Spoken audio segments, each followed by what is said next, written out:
우리가 성경 말씀을 보면은 성경은 보내는 이야기로 가득 차 있습니다. 구약 성경을 보면은 하나님께서 선지자들을 보내셨습니다. 모세도 선지자인데요. 하나님은 자기 민족을 애굽에서 구원하라고 모세를 보내셨지요.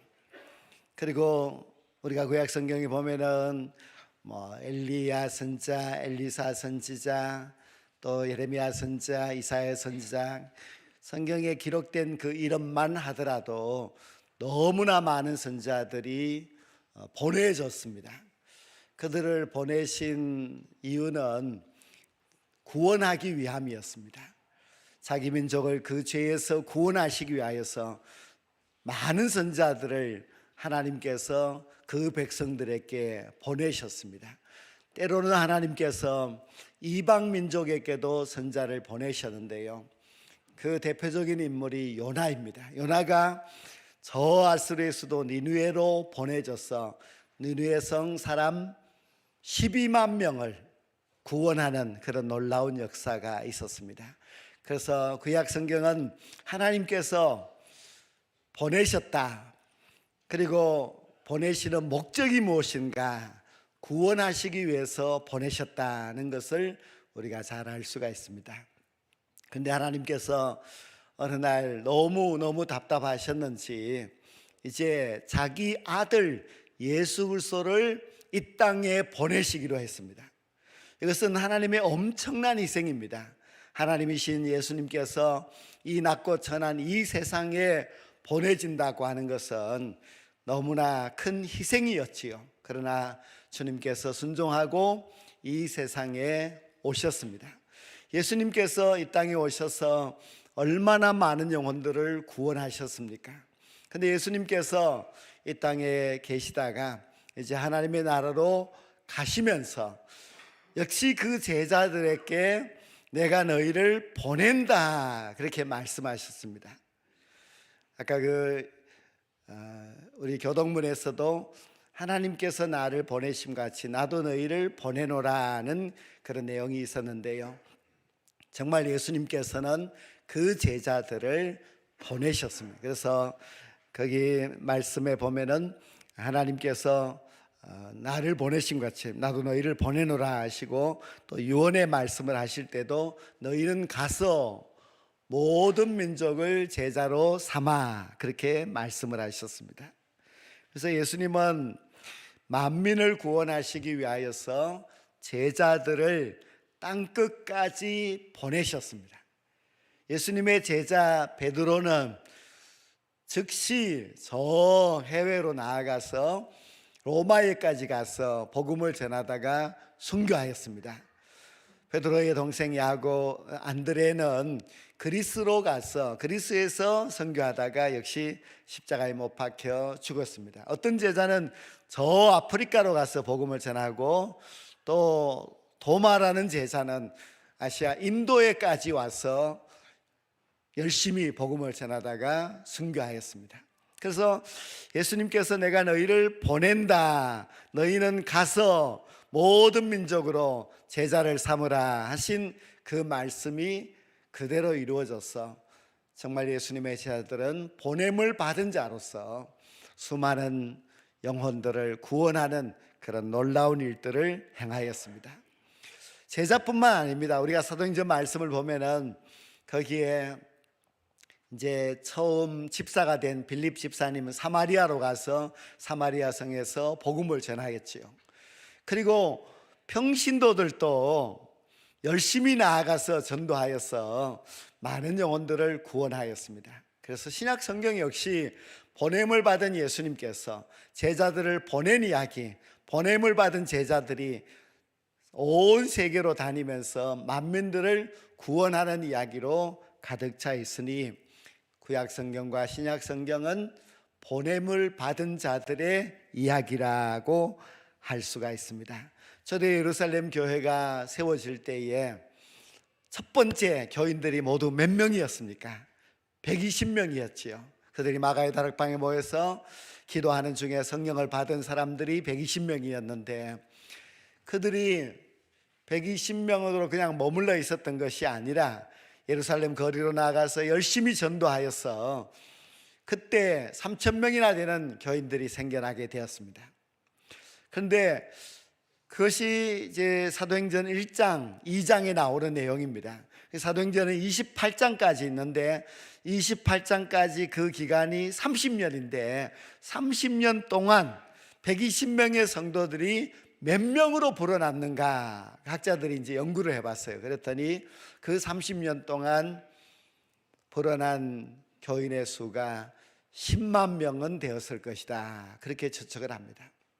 그리고 120명이 30년 만에 10만 명이 되었고 또 온 세계 곳곳마다 교회가 세워졌으니 이것이 바로 보내졌기 때문에, 즉 주님께서 그들을 보내셨기 때문에 이런 놀라운 역사가 일어났다는 것을 알 수가 있습니다. 우리는 초대 예루살렘의 그 교인들이 다 집안에 머물러서 자기들만 예수 믿고 있었던 것이 아니라 당장 예루살렘 거리로 나아가서 전도하였고 또 그 성도들이 핍박을 피하여서 사도행전 8장에 보면은 저 멀리 시리아로 올라가고 또 다메섹으로도 가고 해서 여러 지역에 흩어져서 복음을 전하였다는 것을 알 수가 있습니다.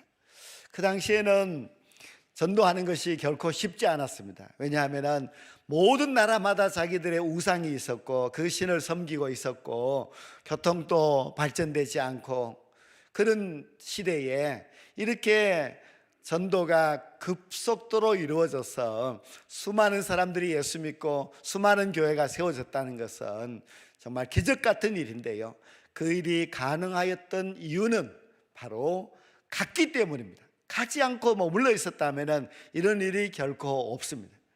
그들을 향하여서 주님께서 땅끝까지 이르러 복음을 전파하라고 하는 그 말씀을 지켰기 때문입니다. 우리가 오늘 본문 말씀인 사도행전 1장 8절 말씀이면 오직 성령이 너희에게 임하시면 너희가 권능을 받고 예루살렘과 유다와 사마리아와 땅끝까지 이르러 내 증인이 되리라, 그렇게 말씀하셨지요. 지난주에도 그 말씀을 들었는데요, 오직 성령이 임하시면 권능을 받게 됩니다. 권능을 받은 사람들이 행할 일은 땅끝까지 이르러서 복음의 증인이 되는 일입니다. 이들이 그 말씀 그대로 땅끝까지 이르러 복음의 증인으로 살았기 때문에 이렇게 폭발적인 부흥의 역사가 일어날 수가 있었습니다. 근데 우리가 이 사도행전 1장 8절을 좀 오해하면 되지 않는 부분이 있습니다. 왜냐하면 이 말씀은 이제 예루살렘으로부터 전도를 시작해서 단계적으로 땅끝까지 가야 한다, 그렇게 생각하면 안 됩니다. 영어 성경에 보면은 예루살렘과 그리고 이제 엔드라고, 엔드 유다, 엔드 사마리아, 엔드 땅끝, 이렇게 되어 있습니다. 그 말씀은 이것이 동시에 이루어져야 된다는 그런 뜻입니다. 만약에 제자들이 우리 동족 예루살렘 사람들을 먼저 전도해야 돼, 우리가 이 사람들을 다 전도하고 나서 그 다음에 유대와 사마리아로 가야 되지, 여기도 아직 예수 믿는 사람, 예수 믿지 않는 사람들이 많은데 갈 수 없어, 그렇게 했다면 어떻게 되었겠습니까? 예수님의 명령은 예루살렘도 전도해야 되지만은 그러나 저 멀리 해외에도 역시 선교를 해야 된다는 그런 뜻입니다. 저 교회는 전도와 선교가 동시에 이루어져야 됩니다. 전도라고 하는 것은 언어와 문화가 같은 지역에 가서 복음을 전하는 것이고, 선교라고 하는 것은 언어와 문화가 다른 지역으로 가서 복음을 전하는 것입니다. 우리 교회도 마찬가지로 전도도 해야 되고 선교도 해야 되고 이 두 가지가 동시에 이루어져야만 합니다. 우리가 만약에 아직도 이 혁신도시에 예수 믿지 않는 사람들이 너무너무 많은데 이들을 다 전도하고 나서 그리고 뭐 중국이든지 일본이든지 전도해야 되지 않을까, 그렇게 한다면은 절대로 그렇게 선교가 폭발적으로 이루어질 수가 없습니다. 예수님의 제자들은 주님의 말씀에 그대로 순종하여서 땅끝까지 나갔습니다. 바울 사도를 보십시오. 그는 예수 믿고 나서 저 시리아 안디옥에서 선교사로 파송을 받았습니다. 그보로 섬을 거쳐서 지금의 터키 땅으로, 저 그리스 땅으로, 로마로 가서 열심히 복음을 전했고, 그리고 그가 죽기 전에 땅끝이라고 생각했던 서바나로 가서 복음을 전하려고 했습니다. 이렇게 모든 제자들이, 또 초대교회 모든 성도들이 어느 한 지역에 머물러 있지 아니하고 열심히 나가서 복음을 전함으로 인하여서 30년이라는 짧은 세월 동안에 여러 지역, 아시아, 아프리카, 유럽까지 복음이 전파되게 되었고, 그리고 수많은 교회가 세워지게 되고 수많은 영혼들이 구원받게 되는 그런 놀라운 역사가 일어나게 되었습니다. 우리 운남교회도 선교하는 그런 교회입니다. 우리 교회가 그냥 이 지역에 머물러 있지 아니하고 우리도 땅끝까지 이르러 주님의 증인이 되기 위하여서 열심히 선교를 하였습니다. 지난해까지는 저희들이 모두 7개 나라 10개 선교지에 선교를 하고 있었습니다. 그러나 올해는 해외 선교지를 더 늘렸습니다. 그래서 모두 11개 나라에 14개의 선교지를 두고 지금 열심히 선교하고 있는 중에 있습니다. 오늘 특별히 이제 선교주의를 맞이하여서 우리가 선교에 대해서, 우리 교회의 선교에 대해서 우리가 먼저 좀 알아야 하는데요. 원래 우리가 선교지를 더 늘리고 또 선교에 더 힘차게 전진하게 된 이유는 우리가 선교하는 교회가 되어야 되겠다 하는 그런 마음으로 이제 시작을 한 것입니다. 근데 우리 교회 출신 목사님이 계셨는데요. 그분은 이제 돌아가셨습니다. 그러나 그 아들이 선교사가 되셨어요.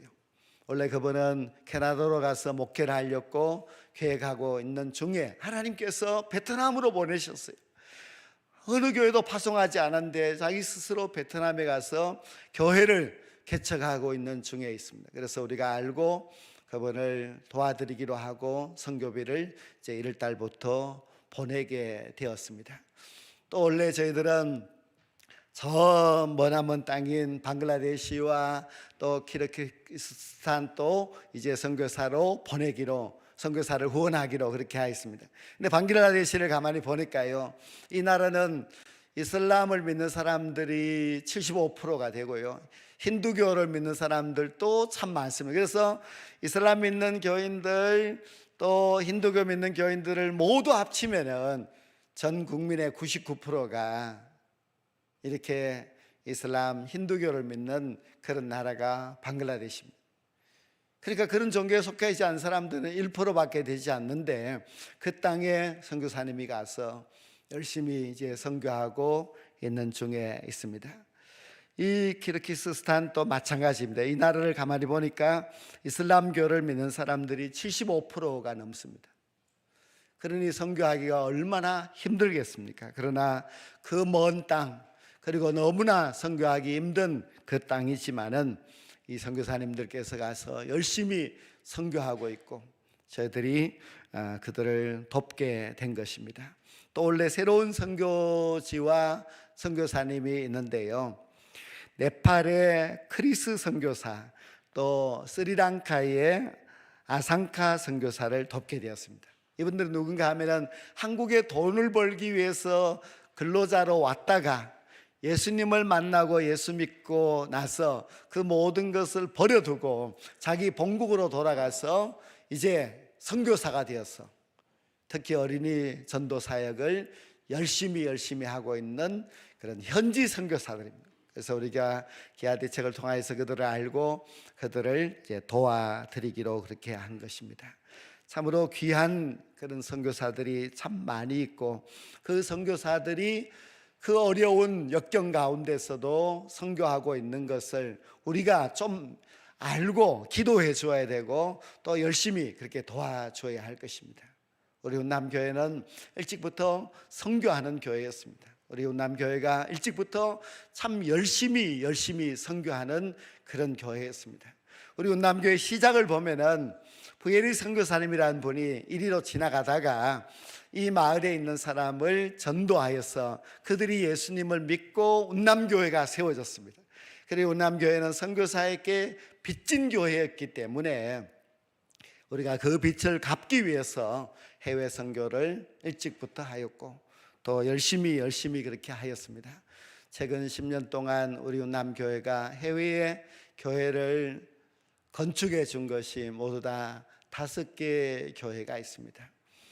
바라기는 올해도 좀 열심히 해서 우리가 해외 교회도 건축하고 하면 참 좋겠고요. 또 제가 간절히 바라는 것은 우리 교회도 30대, 40대 젊은이들이 좀 선교지 방문을 가서 그곳에서 선교 활동도 하면서 또 열심히 기도하고 또 교회도 세우고 그렇게 했으면 참 좋겠다 하는 생각이 듭니다. 이번 주간에 저는 월드비전 행사가 있어서 거기에 참여하였습니다. 우리 교회가 월드비전을 참 열심히 돕고 있는 중에 있습니다. 근데 거기에 월드비전 회장님이 오셔서 보고를 하는 중에 참 귀한 이야기를 하셨습니다. 과거에 베트남이 공산주의 국가가 될 때에 그것을 피하여서 작은 배를 타고 저 망망대해 바다에 떠다니던 보드피플이 있었는데요. 그 가운데 조그마한 어린 아이가 하나 있었는데 그가 구조가 되어서 월드비전에서 그 아이를 도왔습니다. 월드비전에서 도와준 아이를 후원하는 것은 이제 3만 원을 후원하는데요. 그 아이가 3만 원을 받고 후원을 받고 자라서 지금은 너무너무 성공을 해서 큰 인물이 되었습니다. 그래서 1년에 몇 억씩이나 월드비전에 후원하는 그런 후원자가 되었다는 그런 이야기입니다. 3만 원의 기적이 아닐 수가 없습니다. 또 월드비전에서 저 스리랑카에 한 아이를 이제 3만 원을 후원하였습니다. 근데 그 아이가 커서 목사님이 되어서 한국에서 열리는 세계 선교 대회에 참여하였는데요. 월드비전 회장님 보고 내가 그렇게 후원받았던 아이였는데 이렇게 내 곡을 위해서 일하는 그런 목사가 되었습니다 하는 이야기를 듣고 굉장히 저도 감동이 되었습니다. 우리가 작은 물질이지만은 그 물질을 통하여서 이런 놀라운 기적이 일어난다는 것을 생각한다면은 이 하나님께서 행하시는 복음의 역사가 얼마나 대단한지 모릅니다. 우리 교회는 어린 그 소년부 학생들도 그 3만 원씩 해서 해외 아동과 결혼하고 후원하고 있습니다. 우리 교회 많은 성도님들이 월드비전을 통해서 또 기아 대책을 통해서 해외 아동과 결혼하여서 돕고 있습니다. 근데 그 아이들이 그 3만 원을 후원받아서 공부하면서 자라고 하는데요. 그 자라서 이들이 장차 어떤 인물이 될지 우리는 잘 모릅니다. 그러나 하나님께서는 그 아이들을 정말 이 세계에서 위대한 하나님의 종으로 키우고 있다는 것을 생각한다면 우리가 이런 너무나 귀하고 가치 있는 일이 아닐 수가 없습니다. 우리는 선교사도 보내야 되고 선교비도 보내어야만 합니다. 보내는 것이 하나님께서 원하시는 뜻이고요. 보내는 것이 또한 하나님께서 열매 맺게 하시는 그런 놀라운 방법입니다. 우리가 선교헌금을 하는 것은 이 물질이 비록 작은 씨앗이라 할지라도 이것이 복음의 씨앗이기 때문에 이것이 선교지에 전달되면은 거기서 놀라운 복음의 역사, 구원의 역사가 나타나게 됩니다. 여러분들이 선교헌금에 동참해야 되는 이유가 이것이 주님의 명령이기 때문입니다. 주님께서 우리 모두에게 선교의 사명을 주셨습니다. 목회자에게, 선교사에게, 주님의 제자들에게만 주신 명령이 아니라 너희는 모두 땅끝까지 이르러 내 증인이 되라 하셨습니다. 그런데 우리가 땅끝까지 비록 가지 못한다 할지라도 선교비를 드리게 되면 보내는 선교사가 됩니다. 우리의 선교비가 선교사에게 전달되어서 그 선교지에서 많은 복음을 전파하고 또 복음의 귀한 열매를 맺고 한다면 이것은 얼마나 귀하고 복된 일인지 모릅니다. 우리가 예배만큼 중요한 것이 선교입니다. 우리가 예배에는 온 정성을 다 기울이고 있지만은 선교하지 않는 것은 뭔가 부족한 신앙이라 할 수 있습니다. 그래서 예배만큼 중요한 선교에 우리 온 성도들이 동참하셔서 선교하는 교회, 또 선교로 열매 맺는 우리 성도들이 꼭 될 수 있기를 원합니다. 우리 하나님의 뜻은 보내는 것입니다. 우리 하나님께서는 계속해서 보내시고 계시고 지금도 보내시고 계십니다. 왜 보내시는가? 영혼을 구원하기 위하였습니다. 우리도 보내는 선교사가 되어서 주님이 원하시는 그 많은 영혼들을 구원하게 될 때에 이 세계가 하나님께서 다스리시는 하나님의 나라가 반드시 될 줄로 믿습니다. 우리 모두 보내는 선교사가 되기를 주의 이름으로 간절히 축원합니다.